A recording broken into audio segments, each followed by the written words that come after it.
जय हिंद दोस्तों, ये है आज की वर्ल्ड हेडलाइन।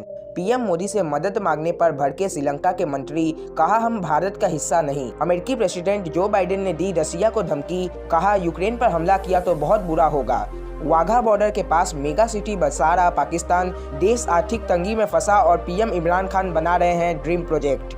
चाइना को फिर मनाएगा पाकिस्तान, आतंकी पीड़ित चीनी कर्मचारियों को देगा मोटा मुआवजा। डर के मारे पाकिस्तान के एनएसए ने रद्द किया अफगानिस्तान का दौरा, काबुल से मिली थी सूचना। श्रीलंका के 7 राजनीतिक पार्टियों के प्रधानमंत्री नरेंद्र मोदी को चिट्ठी लिखकर मदद मांगने को लेकर देश के ऊर्जा मंत्री उदय गम्मनपिला ने तीखी प्रतिक्रिया दी है। श्रीलंकाई तमिलों का प्रतिनिधित्व करने वाले दलों ने पीएम मोदी को संबोधित अपने पत्र में लिखा था कि वे श्रीलंका के संविधान के 13वें संशोधन को पूरी तरह से लागू करने के लिए उनकी सरकार से गुजारिश करें। श्रीलंका के 13वें संविधान संशोधन तमिलों को उचित राजनीतिक प्रतिनिधित्व दिलाने से जुड़ा हुआ है। इस खबर पर श्रीलंका के ऊर्जा मंत्री ने कहा है कि श्रीलंका एक संप्रभु राष्ट्र है, भारत का हिस्सा नहीं है। ये बात श्रीलंका के राष्ट्रपति के सामने उठाई जानी थी, भारतीय प्रधानमंत्री के समक्ष नहीं। श्रीलंका के ऊर्जा मंत्री उदय गम्मनपिला ने सुबह साप्ताहिक कैबिनेट प्रेस वार्ता में पत्रकारों से बात करते हुए टिप्पणी की।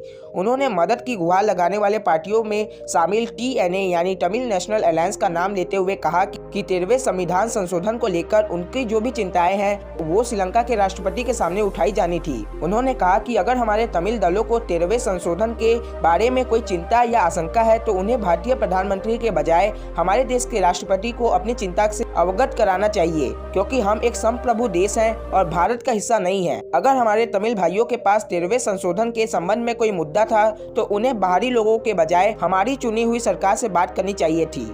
रूस और यूक्रेन के बीच जंग का खतरा बढ़ता जा रहा है। इसको लेकर अमेरिकी राष्ट्रपति जो बाइडेन का एक बयान सामने आया है। जो बाइडेन ने कहा है कि उन्हें लगता है कि रूसी राष्ट्रपति व्लादिमीर पुतिन यूक्रेन पर आक्रमण का आदेश देंगे। अमेरिका की डिप्लोमेसी और प्रतिबंध लगाने की धमकी भी रूसी नेता को यूक्रेन में सैनिक भेजने से नहीं रोक पाई। व्हाइट हाउस में 2 घंटे लंबे चली न्यूज कॉन्फ्रेंस में बाइडेन ने ये बात कही है। जो बाइडेन ने कहा है कि उन्हें लगता है कि पुतिन पश्चिम यानी अमेरिका और नेटो को टेस्ट करेंगे और अगर वो ऐसा करते हैं तो उन्हें काफी ज्यादा पछतावा होने वाला है। बाइडेन से जब पूछा गया कि क्या वह स्पष्ट रूप से इस बात को स्वीकार कर रहे हैं कि यूक्रेन पर आक्रमण होने वाला है, तो बाइडेन ने कहा कि मेरा अनुमान है कि ऐसा होने वाला है। बाइडेन ने यह भी कहा कि पुतिन यूक्रेन में कुछ ही दूर तक सेना भेज सकते हैं, वह पूरी तरह से देश पर आक्रमण नहीं कर सकते। इससे पहले न्यूयॉर्क टाइम्स की एक रिपोर्ट में कहा गया था कि रूस बहुत गुपचुप तरीके से यूक्रेन को घेरने की कोशिश कर रहा है। रूस ने 60 बैटालियन यूक्रेन के बॉर्डर पर तैनात किए हैं। कुल मिलाकर रूसी सैनिक की संख्या 77,000 से लेकर 1 लाख बताई जा रही है। हालांकि 1 महीने पहले पेंटागन ने ये संख्या 1,75,000 से ज्यादा बताई थी। अमेरिकी इंटेलिजेंस को लगता है कि रूसी सेना इस बात का इंतजार कर रही है कि बॉर्डर एरिया में बर्फ पूरी तरह जम जाए, इससे सैनिकों को आर्टिलरी को मूव कराने में आसानी होगी। आर्थिक तंगी से जूझ रहे पाकिस्तान सरकार फिजूल खर्ची से बाज नहीं आ रही है। अब भारत पाकिस्तान को जोड़ने वाले अटारी वाघा बॉर्डर के महज 28 किलोमीटर दूर रावी नदी के किनारे पर पड़ोसी देश की सरकार एक मेगा सिटी बनाने का प्लान लेकर आई है। इसे पाकिस्तानी प्रधानमंत्री इमरान खान का ड्रीम प्रोजेक्ट बताया जा रहा है। कहा जा रहा है कि ये ग्रीन सिटी होगी जो पॉल्यूटेड हो चुकी रावी नदी को भी बचाने का काम करेगी। हालांकि अब यह प्रोजेक्ट खतरे में पड़ता दिखाई दे रहा है। इसे फिजूल खर्ची बताते हुए पाकिस्तानी जनता ने इसका विरोध करना शुरू कर दिया है। लाहौर हाईकोर्ट पिछले साल ही इसे रोकने का आदेश दे चुका है। ब्लूमबर्ग की रिपोर्ट के मुताबिक करीब 46 स्क्वायर किलोमीटर एरिया में बनने वाले इस रावी मेगा सिटी प्रोजेक्ट को पूरा करने के लिए 15 साल का लक्ष्य तय किया है। इसके लिए रावी अर्बन डेवलपमेंट अथॉरिटी भी बना लिया गया है। रावी अर्बन डेवलपमेंट अथॉरिटी के सीईओ इमरान अमीनक के अनुसार मेगा सिटी के लिए रावी नदी से नहर निकाले जाएंगे। दरअसल रावी नदी में लाहौर शहर का सीवरेज भी गिरता है, इस कारण रावी में प्रदूषण का स्तर काफी बढ़ गया है। ऐसे में रावी ग्रीन सिटी के लिए प्रदूषण के स्तर में कमी लानी पड़ेगी, जो अभी नजर नहीं आ रहा है। वाघा बॉर्डर से महज 28 किलोमीटर की दूर पर पाकिस्तान का महत्वाकांक्षी रावी मेगा सिटी प्रोजेक्ट के किसान के विरोध के कारण ठंडी बस्ती में जाने की आशंका बन गई है। पाकिस्तानी प्रधानमंत्री इमरान खान लगभग 52,000 करोड़ रुपए के रावी सिटी प्रोजेक्ट को आगे बढ़ाने में जुटे हैं। पाकिस्तान सरकार आखिरकार एक प्रमुख हाइड्रो पावर प्रोजेक्ट में कार्यरत चीन के उन 36 नागरिकों को मुआवजा देगी जो बीते साल देश के आसांत खैबर पख्तून प्रांत में हुए आतंकी हमले में या तो मारे गए थे या फिर घायल हुए थे। एक मीडिया रिपोर्ट्स में ये दावा किया गया है। इस फैसले को पाकिस्तान के क्षेत्र में अपने करीबी सहयोगी चीन को लुभाने की एक और कोशिश के तौर पर देखा जा रहा है। पाकिस्तान सरकार ने शुरुआत में हमले को आतंकवादी वारदात मानने से इनकार कर दिया था। उसने घटना को गैस लीक से जोड़ने की कोशिश की थी। हालांकि बाद में इस्लामाबाद ने स्वीकार किया था कि यह एक आतंकी वारदात थी। चीन ने घटना की जांच के लिए विशेषज्ञों का एक दल भी पाकिस्तान भेजा था।